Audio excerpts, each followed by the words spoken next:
Throughout time, baseball stadiums rise and fall. These wooden wonders and monuments of concrete and steel become cathedrals dedicated to the worship of this most holy ballgame. Each field a sacred space to the children that grew up on them, whether they be Little League fields or Major League ballparks. Today, we'll be talking about a ballpark formerly located on the east side of Cleveland that served its community for over 50 years. A beautiful, intimate, jewel box ballpark that was located in the Howe neighborhood and hosted some of the most memorable baseball ever played. From the worst team in baseball history to the incredible, one-of-a-kind 1920 World Series. From Babe Ruth's 500th home run to the 56th game of Joe DiMaggio's hit streak. Welcome back to The Bad Baseball Fan. Let's explore the history of League Park.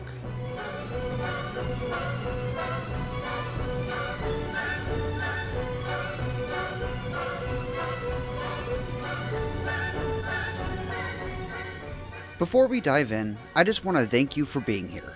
If you enjoy the video, make sure to give it a like and subscribe to the channel so you can follow along as we explore the history of this great game. League Park is a blast from the past, so if you're familiar with the ballpark and know any good stories about her, leave it in a comment. Anyways, here we go.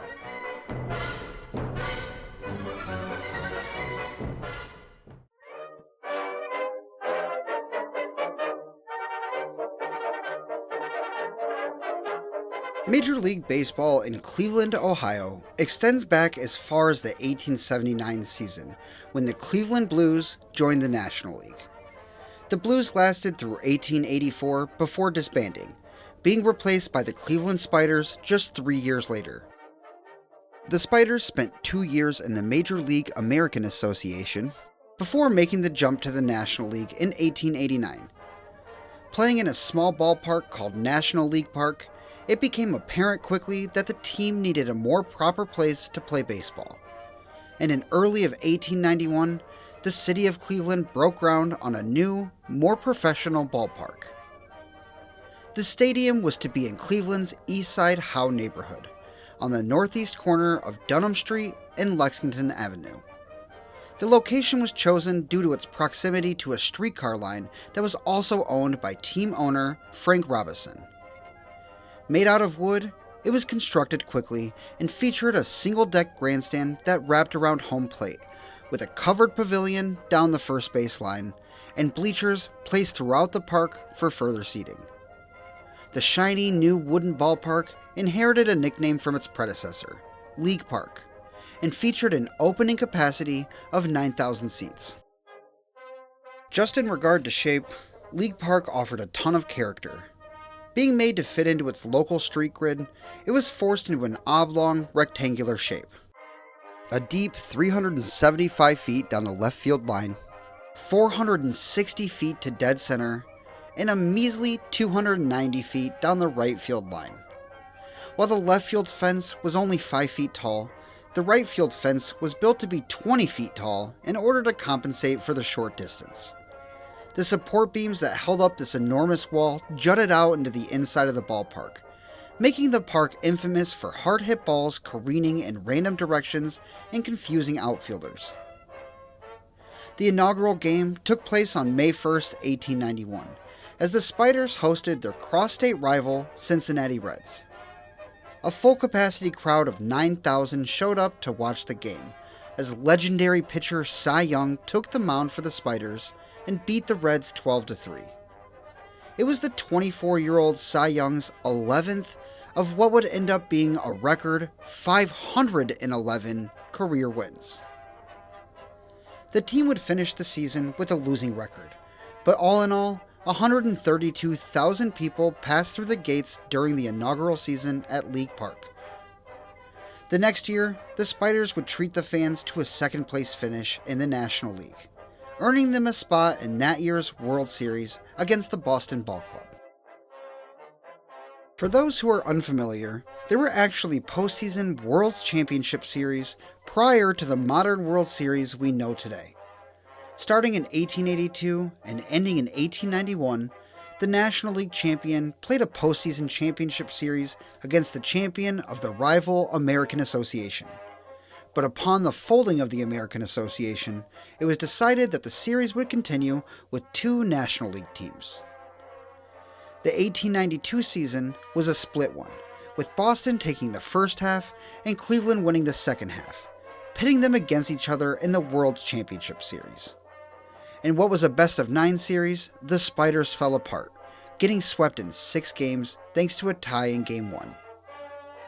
League Park hosted Games 1, 2, and 3 of the series, seeing roughly 20,000 fans pass its gates as the Spiders went 0-2-1 at home. Cleveland's dominant Cy Young managed an even 3 ERA for the series, but went 0-2, while Boston's Hall of Fame outfielder Hugh Duffy batted .462 with 3 doubles, 2 triples, a home run, and 9 runs batted in. Following this disappointment, the Cleveland fans only had to wait 3 more years to see their boys in the postseason championship series once again. By 1895, the postseason series had taken on a new name, the Temple Cup, and instead of featuring victors from a split season, it rather pitted the first and second place teams against one another. The Spiders finished the year with an 84, 46-2 record and in second place, 3 games behind the Baltimore Orioles. League Park was the second lowest attended ballpark in the league that season, hosting 143,000 fans throughout the year. But the fans that did show up were treated to a great season on the mound by Cy Young, who posted a 35-10 record, and a phenomenal year by left fielder Jesse Burkett, who racked up a .405 batting average. Taking on the pennant-winning Baltimore Orioles, the Spiders dominated the best-of-7 Temple Cup, winning the championship in 5 games, with Cy Young winning 3 of the necessary 4 games himself. The first 3 games were played at League Park, as over 25,000 fans attended the 3 home games, where they were treated to 3 straight Spiders wins. The city of Cleveland was finally host to its first baseball World Champion.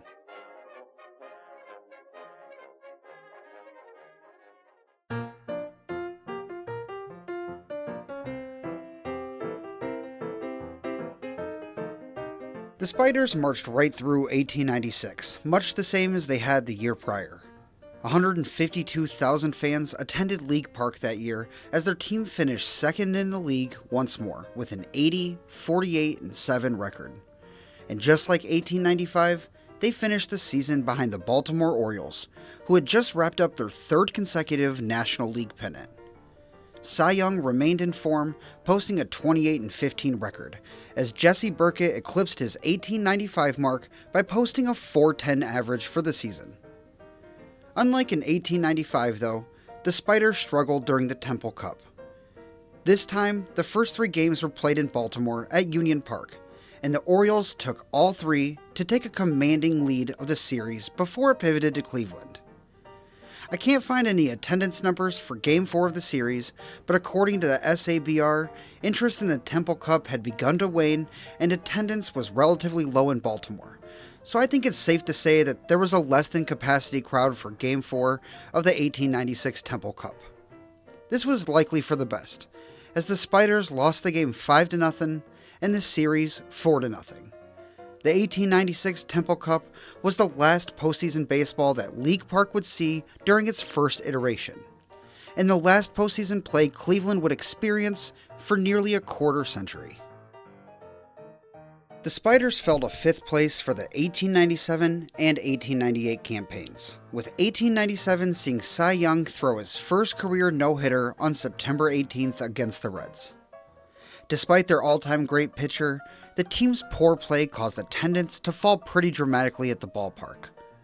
League Park finished dead last in the mark for both years, with 1898 seeing attendance drop to an embarrassing 70,496. Some games were held at other grounds in the area throughout the year, likely due to weather, so the actual attendance at League Park that season was a bit lower than the listed mark. Either way, something bad was brewing with the Spiders, and in 1899, the wheels came completely off. Early in the year, Spiders ownership bought a fledgling, bankrupt St. Louis Browns team. Favoring St. Louis and believing it would draw more fans, they decided to transfer most of the Spiders roster over to the Browns, including 3 future Hall of Famers in Cy Young, Jesse Burkett, and Bobby Wallace. The team that was left in the wake of this disastrous offseason was best described by their own ownership when they referred to them as a sideshow. The team was bad. So bad that even when teams are historically bad today, I don't think they even come close to the incompetence displayed that season. The Cleveland fans rejected this new sideshow, and attendance dropped to the point that they had to play most of their games on the road, as their opponents refused to travel to Cleveland. With only 6,088 people passing through the gates at League Park, visiting ball clubs couldn't earn enough of a share to cover their travel and boarding. All in all, the 1899 Cleveland Spiders finished the year with a 20-134 record, the worst that Major League Baseball has ever and likely will ever see. The team that had been near the top of the league so consistently just a few seasons prior had turned into a complete clown show. Following the season, the National League made the decision to drop 4 teams due to financial concerns, and the Cleveland Spiders were one of them. The ordeal was so great that it led the major leagues to pass a rule preventing a single person from having the majority control over more than one major league team ever again.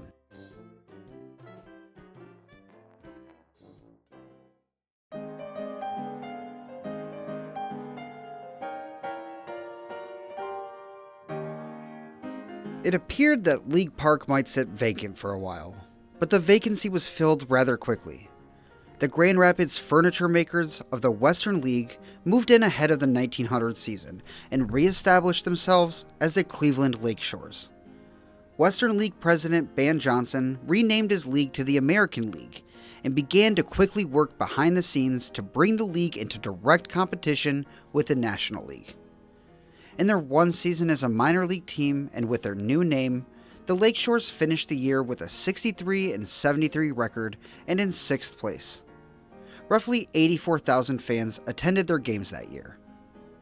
The next season, the American League was publicly announced as a major league, and as Johnson had hoped, a direct competitor with the National League.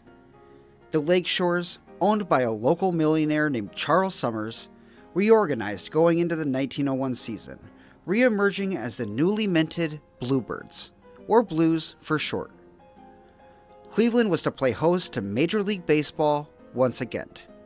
The Cleveland franchise, known by many names over the years, was a charter member of the American League, and on April 29th, the first Major League game in 2 years was played at League Park, where the Blues beat the visiting Milwaukee Brewers 4-3 in front of a crowd of 8,000 fans. The Cleveland team played anywhere from bad to great baseball throughout the 1900s, all while struggling to find an identity.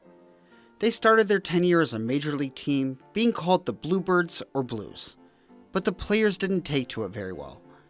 Going into 1902, they chose the name Broncos for themselves, but the fans rejected it.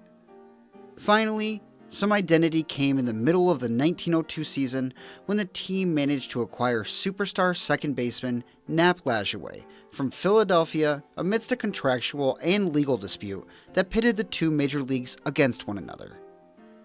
It's a little outside the purview of this video, so I'm not going to talk about it much, but the legal dispute brought the 2 leagues to court against one another, and Lajoie was banned by court order from playing professional baseball in Pennsylvania. All in all, Cleveland acquired the future Hall of Famer, and soon thereafter a newspaper poll renamed the team the Cleveland Naps, a name that would stay as long as Lajoie himself would. Through the 1909 season, the ballpark hosted some significant events, including a no-hitter by Naps pitcher Bob Rhodes against the Red Sox on September 19, 1907, the debut of female semi-professional sensation Alta Weiss on October 2, 1907, and a perfect game thrown by Addie Joss against the visiting White Sox on October 2, 1908. The Blues/Naps would finish as low as 7th in the league and as high as 2nd throughout the decade. League Park peaked in attendance in 1908 with 422,262 passing through its gates. But this was only good enough for 6th out of 8 in the American League. The ballpark's limited 9,000 seat capacity was beginning to show some serious limitations, and Cleveland owner Charles Summers believed it was time for a new ballpark. Taking note of the new concrete and steel wonders that had been erected in Philadelphia and Pittsburgh prior to the 1909 campaign, Summers contracted the local Osborne Engineering Corporation for his own concrete and steel structure. The renovation was prompt, only taking the early months of 1910, and they rebuilt the park with the grandstands being double-decked, with the upper deck sitting directly above the lower deck, keeping fans close to the field. All of the ballpark seating expansion occurred in the upper deck, as the tight street grid around the park made it nearly impossible for the park to expand outward. When all was said and done, the new park featured a capacity of over 21,000, a remarkable jump from the 9,000 seats prior. The outfield distances were slightly adjusted, with left field being moved in by 10 feet and the center field fence being moved in by 40 feet. The team also added an additional 25 feet of wall on top of the already existing 20-foot wall in right field. The stadium also featured a first-of-its-kind electric scoreboard that was designed by none other than Nap's legendary pitcher and all-time whip leader, Addie Joss. Per This Great Game, the wooden exterior was torn down and replaced with a new red brick facade, and the ticket booth was moved from behind home plate to down the right field line, where it would be located in a small, cottage-like structure near the right field corner. The first game played at the new iteration of League Park took place on April 21st, 1910, hosting the Detroit Tigers and nearly 19,000 fans. In a bit of baseball poetry you just couldn't even make up, a recently reacquired Cy Young, now 43 years old, took the mound for the Naps and threw out the first pitch. Nearing his 500th career win, the Tigers got to him that day, winning the game 5-0. Despite Charles Summers' best efforts to draw crowds, rebuilding a stadium, fielding a competitive team, and keeping the facilities and playing surface in famously good condition, attendance remained similar to the original park for several years. The original League Park, with its mere 9,000 seats, peaked at 422,262 fans in 1908. Its recreation, with its over 21,000 seats, wouldn't surpass that mark until its fourth full season of baseball, where in 1913 she hosted 541,000 fans and finished third in the league for attendance. The stadium would welcome a new baseball team in 1914, as the minor league Toledo Mudhens of the American Association, also owned by Charles Summers, moved into the ballpark. The move was done to prevent the expanding Federal League from establishing a team in Cleveland and cutting into Summers' market. The Mudhens would spend 2 seasons at League Park, going by the Bearcats and then the Spiders, before moving back to Toledo and inheriting their original name. During the 2 seasons in which the Mudhens were in Cleveland, the Naps fell apart, finishing in last in 1914 and 7th in 1915. League Park failed to surpass the 200,000 attendance mark in both years. Nap Lajoie, after a dozen years in Cleveland, was shipped back to Philadelphia in 1915 amidst a dispute with team manager Joe Birmingham, and the franchise was left nameless once again. A newspaper poll to choose a new name ensued, and this time, the name was Indians. The story behind this is complex, and frankly, ugly. I don't want to dive into it because it's outside of the purview of this video, but a lot of historical analysis points out quite clearly that the publicly voted for name was chosen with derogatory undertones, not as some sort of tribute to Native American culture. But regardless of why, once Lajoie was gone, the team would go by the name Indians, colloquially the tribe, for the next 107 years. Ahead of the 1916 season, Summers sold the ball club and stadium to businessman James Dunn, who promptly renamed League Park to Dunn Field in his honor. Upon the ownership and name change, play on the field immediately improved. The Indians finished 1916 with a .500 record, then proceeded to finish each subsequent year of the 1910s with a winning season. Attendance dramatically improved with the play on the field, with the only season drawing less than 470,000 fans being the war-shortened 1918 campaign. The Indians finished second in both 1918 and 1919, tying 1908 for their best seasons ever to that point. In August of 1919, Dunn Field played host to one of the most incredible things to ever happen on a baseball field, as Cleveland pitcher Ray Caldwell is struck directly by lightning while just 1 out away from a complete game victory over the Philadelphia Athletics. Caldwell lay sprawled out on the turf for several minutes before rising, refusing medical attention, and delivering one more out to finish the game. Even lightning couldn't stop the Indians as they got better and better throughout the back half of the decade, and it all culminated in an incredible 1920 season that would end up being the greatest season of Indians baseball ever played at Dunn Field. Thank you for joining me for a history of League Park Part 1. If you've made it to the end of the video, make sure to leave a like and a comment and subscribe to the channel so you don't miss Part 2. If you're interested in further supporting the channel, please consider becoming a member of the channel by clicking the join button next to the channel name. We have Bad Baseball Fan merchandise linked down below if you'd like to check that out as well. Anyways, that's all I have for now. Thank you so much for being here. Stay tuned for Part 2, and remember, if you like baseball, like this video and subscribe for more.